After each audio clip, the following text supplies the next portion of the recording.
Integrative Medicine Specialist. I-welcome po natin, Dr. Irene Lim. Good evening at kumusta po? Sana nasa mabuti ka rin pong kalagayan. Magandang gabi po sa inyong lahat at ayan po, napakaulan. Sana po lahat kayo ay safe. Yes, sana nga po lahat ay safe, 'di ba? Please mark yourself safe. Ika nga kung safe nga po kayong naroroon, samahan niyo po kami dito sa ating talakayan. Pag-usapan po natin ngayon, Doc, psoriasis. Ano nga po ba ito at ano nga po bang nangyayari kapag psoriasis? Parang it has something to do with our skin, tama po ba? Yes, oo. Kaya lang kakaibang skin problem ito, no? Ito ay autoimmune kaya mahirap siyang gamutin. When you say autoimmune, yung sarili mong immune system, hindi niya nare-recognize na sarili mo siyang cell. So, inaatake niya yung sarili mong cell. Kaya yung skin ng pasyente nagiging makapal, inflame, red, sumamula-mula, and scaly. At yung ating ng immune system, mistakenly ina-attack niya yung healthy skin cell, causing them na mag-multiply too quickly. Could you imagine, yung normal skin cell take about natin 28 to 30 days. Dapat isang buwan halos mag-grow and shed. But sa kaso ng psoriasis, nai-speed up siya in 3 to 5 days. Imaginein mo yun. Halos 6 na doble. Oo. So, syempre, anong mangyayari? Magbi-build up yung dead skin on the surface. Kasi sa 5 to 6 days, 3 to 5 days, hindi pa naman siya dapat mag-shed off and magbi-build ng bago. Dapat 1 month O saan ilalagay ng skin natin yung excess dead skin na yun and build up? Ayun, nagkakaroon ng lesion ng pasyente na mapula na pag tinuklap mo, nagbi-bleed siya ng microbleeding, tapos makati. Yun ang problema doon. So, biruin mo, buong maghapon kang may ganun. And pagka severe kasi ang psoriasis, kung saan ka pumunta, inupuan mo, dinaanan mo, may mga nalalaglag na dead skin. Para ba Parang ahas. Oo, kung saan yung dinaanan mo, meron ganun. Parang mga balakibak. Kaya alam kung saan ka dumaan. Inupuan to ni ganun kasi may flaky dead cell siyang So, nakakahiya. Nagkakaroon ng inferiority complex yung pasyente, no? Yes, na-mention nyo na nga rin po, nakakahiya, nagkakaroon ng inferiority complex ang isang tao, lalong-lalo na nga po dahil sa balat ito, visible, Doc? So, ang tanong nila, kapag nakitaan nila yung isang taong may psoriasis, nakakahawa po ba ito, Doc? Dapat po ba akong lumayo? Kasi baka mapadikit lang ako Ako naman yung next na magkaroon. Ang magandang balita dyan ay hindi siya contagious. So kahit madikitan ka niyan, maupo ka doon sa inupuan niyan, hindi ho siya nakakahawa. So wag ho kayong matakot. And yung mga common areas na kadalasang nagkakaroon ng psoriasis, one of the most common, pinaka-common, nagsisimula ho ito sa scalp. So minsan, akala nyo at first, balakubak or kala ninyo dandruff. Oo, ganun lang. Pero magtataka ka later, hindi siya nawawala, tapos medyo mas lumalaki. Tsaka pag, di ba, balakubak, minsan pinipil off natin, Yes. Pag kinukot-kot nyo ho yan, hindi ho balakubak, magkakaroon ng bleeding sa loob. So, doon kayo magdududa na hindi siya ordinary dandruff. Itching, may flaking and thick plaques na pwede hong mag-extend sa forehead, sa neck, or behind the ears. Meron din ho sa may elbows and knees, classic location ng plaque psoriasis. Ito naman, thick, dry, silvery white scale naman po. Kadalasan symmetrical. Pag meron sa kaliwa, meron din sa kanan. Palms and sole also, kamay at talampakan ho. Ito mahirap kasi paglalakad ka masakit. Tsaka syempre magka-crack kasi yung body weight mo mo sa sole mo. And disabling ito. Thick, red, scaly. At kadalasan nagbi-blister kaya mahirap po yung magkakatubig yung paat talampakan. Lower back and buttocks, discomfort. Pagka uupo, nalababanat yung skin. Meron din ho sa fingernails and toenails sa ating mga nail beds. Discoloration, nag-iiba pero maitim-itim ang kulay sa gilid ng nails. Nauuwi ho ito sa onycholiasis na common ho sa taong may psoriatic arthritis. Skin folds sa mga groin, armpit, red, shiny. Ito non-scaly appearance. Kaya lang, nawaworsen naman ito tulad sa armpit ng perspiration. So, siyempre laging basa, tapos nagkikis-kisan, ayun, may friction, lalo nasusugat. Legs and arms, ayan. Yung mga large plaque, pwede dito sa thighs and forearms. And kadalasan widespread cases. Meron din ho sa face. Ayan, napakahirap po pag sa face and ears. Pwede ho maapektuhan kasi directly yung eyelids natin, yung mga mata, nose bridge, and ears. And pwede rin hong entire body. Yun hong masaklap, talaga hong magpipil, yung redness, tsaka burning. Ito hong medyo medical emergency pagka ganito, pagka whole body. And sa mga joints, swelling, pain, matitigas yung joints nyo. Fingers nyo, knees ninyo, spine, and toes. Ayan, pwede hong mag-lead sa permanent damage joint. Yun ang masaklap doon. Okay, so eto Doc, hindi lang basta sa scalp, 'di ba? Maaari nga pong buong katawan. Pero ano nga po ba, Doc, yung karaniwang dahilan at yung mga nagte-trigger kung bakit nga po ba kumakalat palalo sa katawan ng tao ang psoriasis? Is it also because of stress or para bang may nakain sila na parang naging allergy at kumbaga parang naging reaction ng katawan nila? Tama ka doon, Ella, yung stress, no? Kasi we produce cortisol, which is stress hormone. At bukod doon, it is also caused by combination ng genetics and immune factors. So, pumapangalawa sa stress is infection, lalo na yung streptococcal infection sa throat. Pwede ring mga skin injuries, nahiwa ka, nasunog, bug bites, and also certain medication like beta blockers, lithium. Lithium gamot sa mga may bipolar. And kaya minimeasure ang lithium, nagpapameasure pagka yung tamang dosage. Kasi may side effects siya pagka sumobra. Also, yung cold weather, ayan, tulad ngayon, nag-uulan, no? Nati-trigger yung may mga psoriasis, kamot sila ng kamot. Okay. No? Laglag mas Makati kapag malamig, Doc. Makati, oo, kasi dry. Then, smoking and alcohol. Huwag na ho kayong manigarilyo, uminom, no? Marami hong naghihirap ngayon, yung ibibili nyo ng sigarilyo at alak, pambili nyo na ho yan ng ulam sa pamilya ninyo, no? And hormonal changes also. And of course, diet. Yung mga processed food po, wag na ho kayo dyan. At yung mga taong merong gluten sensitivity sa ibang tao. So, dito ho tayo sa gulay, prutas, isda. Yung mga natural na pagkain, hindi ho nakadilata. Kasi yung mga preservative ho sa mga processed food, pangkulay, nakaka-trigger din po yan ng psoriasis. Yung types yata ng psoriasis, no, na itanong, merong plaque psoriasis, gutate psoriasis, ito mas maliliit, small drop-like spike. Kadalasan ito sa may infection. Pinaka-common yung plaque psoriasis, red patches, and inverse psoriasis, merong red shiny lesion, sa skin folds naman ito. Pustular, white pustules, and skin, ayan. Medyo may nana sa loob, so mahirap itong pustular. Pagka erythrodemic, ito yung whole body na medical emergency. At nail psoriasis, ito medyo pitting, nagkakaroon discoloration yung nails, and onycholiasis. Pag-usapan naman natin, Doc, posibleng komplikasyon ng psoriasis kung sakaling hindi mabigyan ng pansin at ano nga rin po ba ang magagawa ng PRP? Yan po ang ating babalikan maya-maya. Meanwhile, Doc, para nga po sa mga gusto pong magpakonsulta, ang inyo pong clinic address, hotline number, and ngayon nga pong rainy season, bagyo season, meron pa nga rin daw po ba tayong promo na pwede nilang i-avail? Yes, no, the more mas kailangan ninyo itong ating mga promo, no?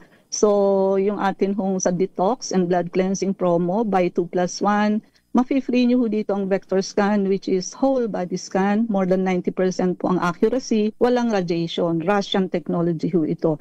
Ang parang binili nyo lang ho yung detox tsaka blood cleansing. And yung kahit wala kayong check-up, pwede kayong magpa-drip. So, IV anti-aging soap, IV whitening soap, ayan ho, naka 5+1, bili kayo ng 5, libre ang isa.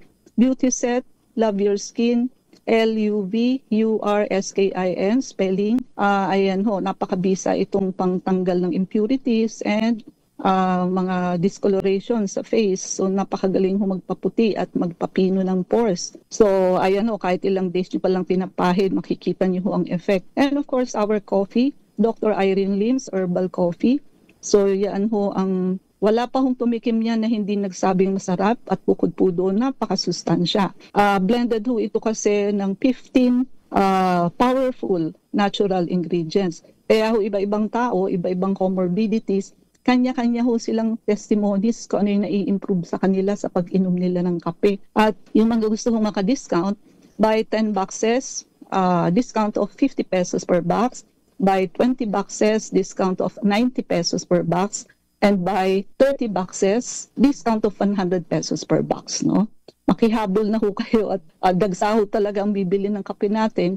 Sa second manufacturing na ho kami, naubos na yung unang batch. And atin ho anti-diabetic and anti-obesity, ito na ho ang kasagutan sa mga hindi pumapayat at yung mga hindi maibaba ang sugar. Delikado ho kasi yung komplikasyon ng diabetes. And lately ho, may mga pasyente kaming mga seafarers na hindi humatanggap sa trabaho kasi overweight. Kahit anong ginawang pagre-reduce, talagang hindi pumayat. Ayan ho, nung nag-anti-obesity po sila, ayan, pumayat ho, natanggap na ho sa trabaho at yun, paalis na po, no?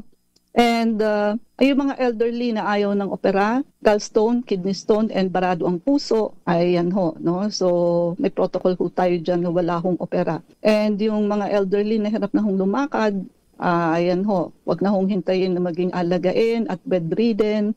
So magpa-treatment na ho kayo sa amin, no?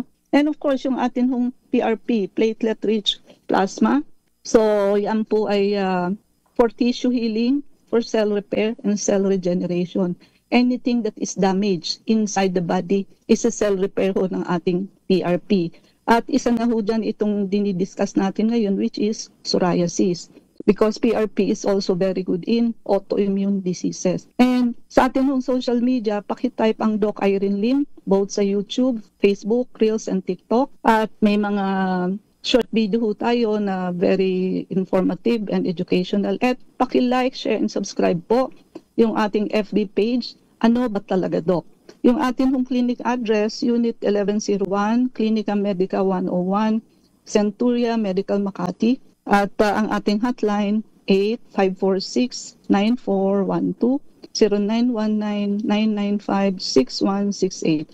I repeat, 8546-9412, 0922-875-2899, 0919-995-6168. Usapang psoriasis, babalikan natin at ano nga rin ba ang magagawa ng PRP? Antabayanan sa ating pagbabalik dito pa rin po sa programang Lunas Extension sa DZRH at RHTV. Balik po, second part ng ating discussion dito pa rin po sa programang Lunas Extension sa DZRH at RHTV. Kasama pa rin po natin Dr. Irene Lim at balikan nga po natin yung naiwan nating katanungan kanina, Doc, kung sakasakali nga po bang mapabayaan ng psoriasis, ano nga po ba yung maaaring maging komplikasyon nito? And of course, ano nga rin po ba yung angkop na gamutan para naman po sa mga gusto rin naman pong matugunan yung kanilang pangangailangan? Pwede ho kasing mauwi sa sakit sa puso. So heart diseases pagka hindi ho nagamot, no? And pwede rin Ganun ka seryoso, Doc? Yes. Kaya nga lalo na pag whole body Kaya nga sinasabi natin na pagka whole body, medical emergency siya, no? Kasi yung autoimmune mo, yung sarili mong immune system pwede niyang atakihin lahat, no? And ayan, nagkakaroon ng psoriatic arthritis, may joint pain and inflammation. Pwede rin ho ito mag-contribute sa may diabetes. Pwede rin ho mag-contribute ito sa obesity, depression, and anxiety. At syempre ho, sleep disturbances dahil ho sa itchiness. Di ho nakakatulog talaga ang pasyente. Minsan kahit uminom na ng anti-allergy, nababawasan lang ho ng konti pero makati pa rin. Treatment, ang maganda ho rito, bukod sa ito nga ho gagamitin nating PRP, nakatutulong din ho ang mga integrative approach tulad ng laser, which is meron tayo niyan sa clinic, anti-inflammatory ho ito, at na-enhance niya ho ang PRP, ozone therapy, which is meron din ho tayo niyan sa clinic.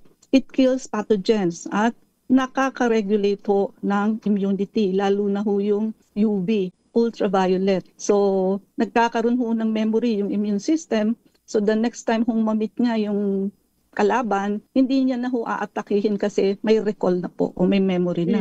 And also, high-dose vitamin C and glutathione. Meron din ho tayo nito sa clinic, nakaka-reduce ito ng oxidative stress. Detox protocol, meron din ho tayo nito for liver support and nai-improve ho ang autoimmune response. And of course, dietary management. Avoid niyo ho yung may mga gluten, dairy, processed sugar para ho mag-reduce ang flare-up. And kailangan ho ng pasyente ang probiotic and gut, no? Ayan ho, nakatutulong ng malaki yung probiotic, good bacteria. At nakakatulong ho ng malaki ang PRP sa case ng psoriasis. No? Papaano nga po ba, Doc, makakatulong itong PRP sa psoriasis when it comes to, nagbibigay rin po ba ito ng serum or ng collagen, ay other nutrients po sa katawan or sa balat? Oo nga po pala, doon sa mga hindi pa ho familiar sa PRP, platelet-rich plasma, ang procedure ho nito, kukuha kami sa inyo ng blood, sabihin na natin mga 40 cc, 4 na 10 cc syringe, tapos ipaprocess ho natin ito para ma-separate ang red blood cells sa serum. Then, iha-harvest ho namin yung serum, yun ho ang ibabalik namin sa inyo para ilagay sa katawan ninyo. No? Doon ho sa serum, nandoon ho kasi yung mga concentrated growth factors at anti-inflammatory cytokines na mag-a-address sa key issue ng psoriasis. At yung anti-inflammatory effect ho, sinusuppress niya yung pro-inflammatory cytokines and napopromote ho yung anti-inflammatory mediators. Yung tissue repair naman ho and regeneration, yung mga growth factors sa PRP, which is PDGF, VEGF, EGF, and TGF-beta. Nakakapromote ho yan ng keratinocyte proliferation and dermal remodeling, which is kailangan ho yan sa may psoriasis, yung remodeling ho ng ating skin. Immunomodulation, so minomodulate ho yung T-cell activity, which is very crucial in psoriasis pathogenesis. And wound healing, syempre ho, no? Yung mga chronic or cracked psoriatic skin lesion, ayan, mast cell repair ho yan ng PRP. At marami hong studies that is reported na better ho ang outcome pagka ang PRP ay kinumbine ho sa other treatments na binanggit natin, no? Yung mga laser and others, no?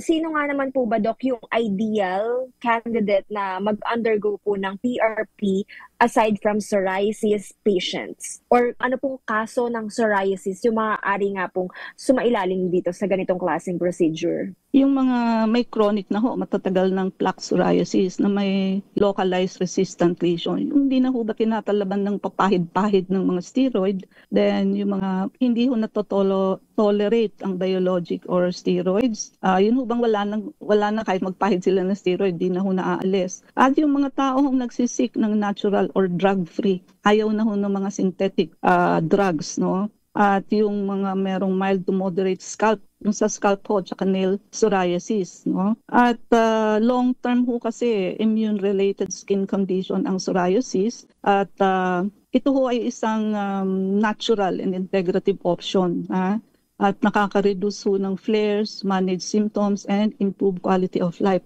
Now, hindi lang ho psoriasis. So sabi nga natin, pati ho yung mga mapuputulan ng paa, diabetic foot, yung mga may osteoarthritis, osteoporosis, na ang tuhod ho, medyo sira na yung kanilang cartilage. Yan ho ang future PRP ng osteoporosis and osteoarthritis. Sa mga na-stroke, napapaliit ho ng PRP, yung stroke area. So therefore, mag-i-improve ho yung movement ng specific area that is affected, yung mga may diabetes, because 50% of pancreas of the patient is already damaged. And if you are 5 years diabetic patient, 75% of the pancreas is already damaged. So kailangan ho nun ng cell repair. Yung atin hong anti-diabetic siya, pang-control. O yung PRP ho, pang-cell repair ng damaged pancreas. At marami pa hong iba na basta ho, CKD, damaged kidney, cirrhosis, damaged liver. So lahat ho yan. At bukod ho doon, gaganda kayo at babata ho kayo. Ayun, extra gift na ho yun aside from treating conditions. Mm-hmm. Yes. Pero ano nga po ba yung hope o yung pag-asa na maibibigay natin sa psoriasis patient, Doc, when it comes to PRP? Mawawala na po ba yung visible appearance na kumbaga pinandidirihan ng tao sa kanila, or yung flaky, 'di ba, na yes, kumbaga kinaiilangan rin ng ilan? Yes, so ang PRP therapy ho sa psoriasis is very promising, especially due to yung kanyang anti-inflammatory, regenerative. Ayan ho, mga nag-shed off na yan ng dead skin. Kasi nga ho, napapabilis, 3 to 5 days, mag-shed off na siya. Dapat ho, halos isang buwan, no? Marirepair niya ho yan. At saka yun nga ho, immunomodulatory effect. Especially, immune system ho ang may problema dito. So, inaatake niya. Walang memory. Hindi niya nare-recognize yung sarili nating cells. So, maa-address po yun at it will show a potential effect which is safe and complementary therapy. Kasi ho, sa conventional medicine, talaga hong walang cure. The word cure, wala ho talaga sa gamot sa psoriasis. So ito ho, walang chemicals, wala hong allergy, kasi galing ho siya sa sarili ninyong dugo na ayan nga ho. It shows that God is really present and powerful na inilagay niya ho sa ating blood serum yung mga sarili ho nating growth factor na para yung sarili din ho nating sakit ang gagamutin niya. No, doon yung makikita ang wisdom ng Diyos. Kasi wala naman ho tayong nilagay na chemicals eh. Doon ho sa procedure ng PRP, kinoncentrate lang natin yung mga growth factors na magse-cell repair doon sa damaged organ. Tinanggal lang ho natin yung pulang dugo. Naakalain nyo ho, sa pagiging concentrated ng ating serum with the growth factors, it produces miracles eh, na not an ordinary drug or medication can do to ourselves. So ano ho ito? Napakagaling ho. No, wala pa hong drug or gamot na makakagawa ng nagagawa ng PRP. Kaya nga it is like stem cell, but it is not stem cell. At sa presyo naman ho, ay napakalayo naman talaga ho ng stem cell, million ho. Eh ito ho, very affordable. At kung talagang gugustuhin nyo, lalo na ho sa may mga CKD, ang ganda ho ng improvement nila. So this is the future of all degenerative diseases. I-try nyo po at matutuwa po talaga kayo. Alright. So kung ang psoriasis ay isang autoimmune disease na kinakalaban yung sarili niyang immune system, 'di ba, Doc? Yung ating katawan ay may sarili ring healing power para pagalingin at matutulungan rin o dadagdagan, pabibilisin rin lang ng teknolohiya na na-encounter or nadidiscover natin sa kasalukuyan. Kaya nga, Eli, sabi natin, di ba, yung katawan natin talagang may natural healing property. Kaya lang, kumbaga sa karpentero, alam niyang gumawa. Kailangan isupply lang natin sa kanya yung mga materials, yung mga materyales. Totoo. Ayan. So muli, Doc, para nga po sa mga interesado na magpakonsulta sa inyo, mag-avail ng ating mga procedures, PR detox program, blood cleansing, ang inyong pong clinic address, hotline number, and of course, yung promo details natin. Okay, promo details by 2+1, yung ating home detox and blood cleansing. Mafi-free nyo ho doon yung vector scan. Drip, pwede ho kayong magpa-drip. Power drip ho, para ho all-in-one kahit wala kayong check-up. Soap po natin, IV anti-aging soap, IV whitening soap. Bili kayo ng 5, libre ng 1. Ang ating beauty set, ayan ho, may 2 cream na ho kayo, may 1 toner, may 1 soap. Very good sa pampaputi at pampakinis, no? Ang galing ho niya magtanggal ng mga blemishes and impurities sa face. Ang atin hong kape ay Dr. Irene Lim's Herbal Coffee. So, napakasarap at napakasustansyang kape blended with 15 powerful natural ingredients na hindi lang ho pagkakape kung hindi panggamot na rin ho sa bawat condition sa inyong katawan. And ito hong soap, beauty set at coffee, dito ho muna kayo sa 0922-875-2899 at medyo may problema ho yung ating Shopee, no? Anti-diabetic and anti-obesity para ho sa hindi maibaba ang sugar at hindi pumapayat. Elderly, ayan ho, yung mga ayaw na ng opera dahil matanda na ho sa gallstone, kidney stone, barado ang puso, at yung mga hirap na hong lumakad. Ngayon pa lang ho ay magpa-treatment na ho kayo sa amin para ho hindi na kayo umabot sa pagiging alagain at bedridden. And of course, our PRP, platelet-rich plasma, very, very promising, especially in the case of psoriasis. At i-type nyo lang ho ang Doc Irene Lim, both sa YouTube, Facebook, Reels, and TikTok. May mga short video ho tayo na very educational and informative. And may yung FB page po natin, ano ba talaga Doc? No? Paki-like, share, follow, and comment. No? Ang atin hong address, tayo ho yung nasa 11th floor ng Clinica Medica 101, Unit 1101 ho tayo. Centuria Medical Makati. Our hotline 8546-9412, 0922-875-2899, 0919-995-6168. I repeat, 8546-9412, 0922-875-2899, 0919-995-6168. Thank you so much, Dr. Irene Lim, and keep safe always, lalo na nga po ngayong maulan, mabagyo. Keep safe, God bless, and good night. Maraming salamat nga rin po, Luzon, Visayas at Mindanao. Yan po ang kabuuan ng ating discussion about psoriasis and PRP. Naway nadagdagan na naman nga po ang ating kaalaman kung paano nga po matutugunan ang psoriasis sa tulong na nga rin po ng PRP. Nakasama nyo nga rin po Eleni Bensal at magkarinigan tayo hanggang sa susunod dito pa rin po sa programang Lunas Extension sa DZRH at RHTV.